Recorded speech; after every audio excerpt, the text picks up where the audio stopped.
Every time I practice, I make journal entries, and usually that's just like how did I feel about what I was practicing on, what did I practice on, was my MR change, stuff like that.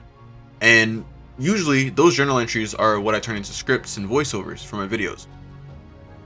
This week's journal entries were so just disorganized and all over the place that I really didn't know how to format it into a video. So what I'm gonna do is I'm just gonna read them out. I'm gonna voice over. I'll put some gameplay in the background and maybe some visuals, and I'm just gonna read it out because it was really helpful to me. But it's a lot, so buckle up.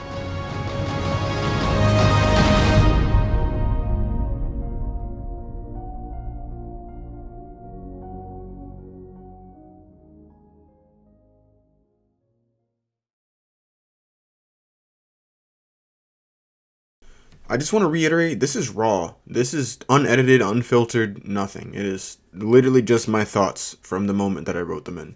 So, here we go.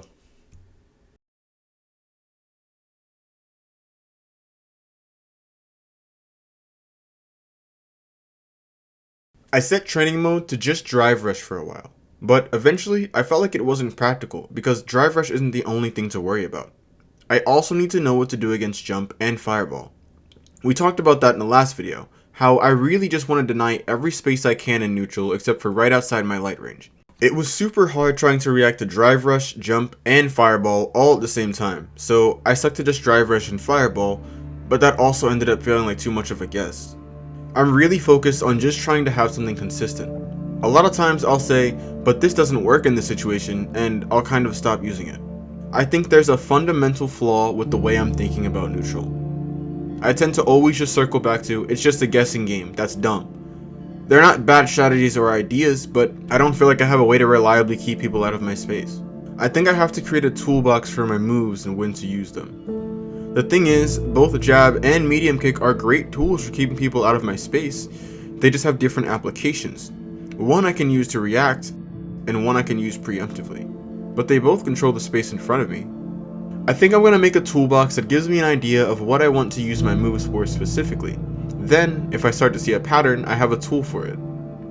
My internet has been being stupid, and I have no idea why. I don't even know, man. I just keep changing what I want to do every second. Speed test is great, and even my internet signal is great, and then once I'm in an actual match, it just shits itself. This is the most disorganized, hopeless practice session I've had so far. I just keep changing stuff I want to do and nothing feels right at all. I don't know why, but every single solution I come up with, I want to immediately discard. Like I can feel it. I can feel the exact moment where I'm like, nope, I don't want to do this anymore. Damn. Bruh, I just suddenly had the urge to just say, never mind, fuck it. I don't want to do this. I was supposed to spend this morning practicing my reactions, but I psyched myself out into thinking it wasn't worth it, and then tried to come up with another solution that I didn't commit to either. I'm trying to look for a magic bullet.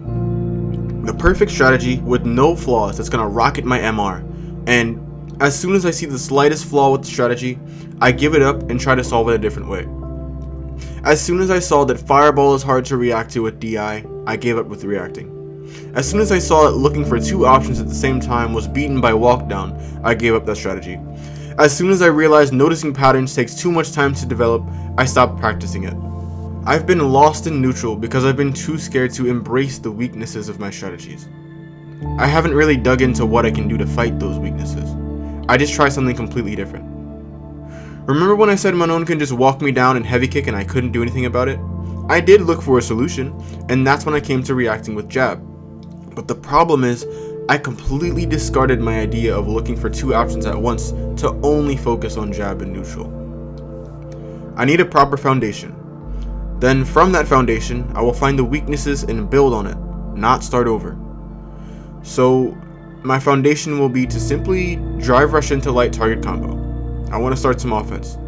Anything that beats this strategy doesn't mean that I need a new strategy. It means I need to adjust to my current one. If there's something that beats drive rush jabs, what do I do instead? That's something I'll need to figure out tonight.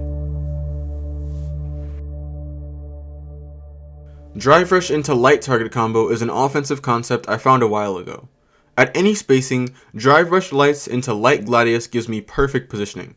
Easy whiff punishes, easy jump catches, the works. I gave up on it a while ago though because it makes people start to play reactive and I didn't know how to counter it. If they didn't catch the first drive rush, they'd definitely be ready by the time the second one came out. My solution at first was to use OD stance, but it took up way too much drive for very little reward, so I ditched it. I decided to revisit it today, and it worked great.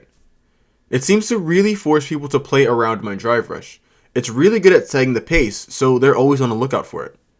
In the case of this Ryu player, that meant throwing lots of fireballs to deny my drive rush. This time, I was able to see that and understand that it means I have an opportunity to jump now. With my new mindset, this strategy's weakness now became a strength.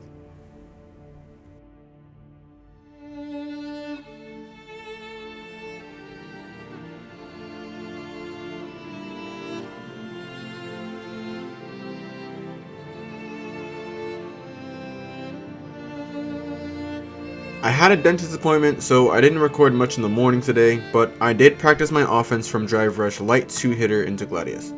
Let me explain this concept in a little bit more detail. After Gladius is blocked, I am -5, but I'm at great spacing. If they decide to buffer almost any button here, that's GG's. If they decide to jump here, that's also GG's. If they just block, well, they're in the same position again, and the drive exchange is about even.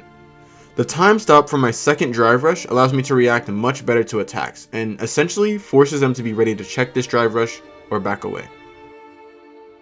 I don't remember why, but during that ranked session, something made me snap. After all of these self-realizations, how am I still lost? It feels random. I guess I can't build a foundation off of one technique. Yeah, people might press stuff before my drive rush, but that doesn't mean that it's because of the drive rush. Fuck, man. Everything is just wrong. I'm gonna watch Big Bird, see how he plays. Alright, I watched a little bit of it, and he seems really focused on just hitting guard. Didn't matter if it got blocked, he just wanted to tap him to see what he does. High level looks so different compared to what I see though. That wouldn't work at all against the kind of people I get. I don't know how to feel anymore, and I'm starting to really want to give up. Like legit, bro. Why am I spending money on an editing program just so I can fucking embarrass myself on YouTube? I've been doing this on and off for years. This shit's pointless, man. I think I was right about having a foundation though. It was dumb just to think about it in terms of drive rush. I really don't know what to focus on though.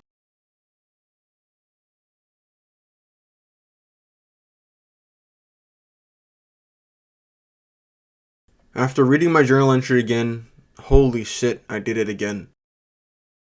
I picked something to learn, and then immediately discarded it because it didn't work exactly the way I wanted all the time. Even after literally just telling myself I wouldn't do that. This is a hell of a mindset to break, but I'm glad I can at least see it. We're going to continue on with basic offensive drive rush, but like I said, this won't work against people who are already too far away, or approaching from a distance. So what does that mean for those scenarios? Actually, you know what? I think that gives me a better way to understand people's intentions. Let me write this down real quick. Alright. Here's what I think the main intentions in neutral are.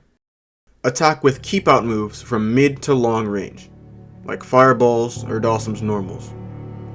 Pressing burst options from mid range, like Ken quickstep or drive rush normals. Pressing burst options from long range, like Kim's teleporter slide, or Honda headbutt, Blanca ball, stuff like that. Spacing out normals from mid range, stuff like crouching medium kicks or standing heavy kick from Ken. And lastly, maintaining positioning to hunt for whiff punishes. These are all the things I can think of, and they all boil down to 3 things: taking space, giving space, and controlling space. Burst options like drive rush, jump, stuff like this, the intention behind those is all to take space away from the opponent. They want to invade the space in front of them. Keep out tools like fireball and long limbs are usually preemptive. They're done in advance to stop the opponent from moving into their space. They want to defend the space in front of them. When people are maintaining their positioning so they can look for whiff punishes, they're giving the opponent space so they can react with a strong punish. They want to bait the space in front of them. Now, what does all this mean for me? I built my foundation on drive rush jab. That won't work against people who want to control space, and it can also lose to people who want to take space if it's timed awkwardly. Drive rush might find some more success against people who are trying to maintain space. I said earlier that I'm looking for a magic bullet, the perfect strategy that's going to boost my MR. Well, it's not one strategy, it's multiple, and they're all going to change by character and playstyle. I've been way too rigid in the past, jumping from one solution to the next, not embracing any weakness. I can't use a strategy that reacts to jabs if I'm fighting a JP player, but if he's playing keep out from far away, I can inch my way in. I can't focus on drive rush against someone who wants to control space and keep out, but I can whiff punish and jump fireballs. I need to be dynamic and change strategies based on the task in front of me. Maybe that's what Bruce Lee meant.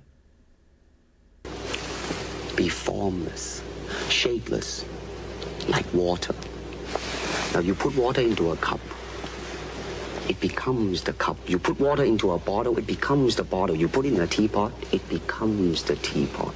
Now water can flow or it can crash. Be water, my friend.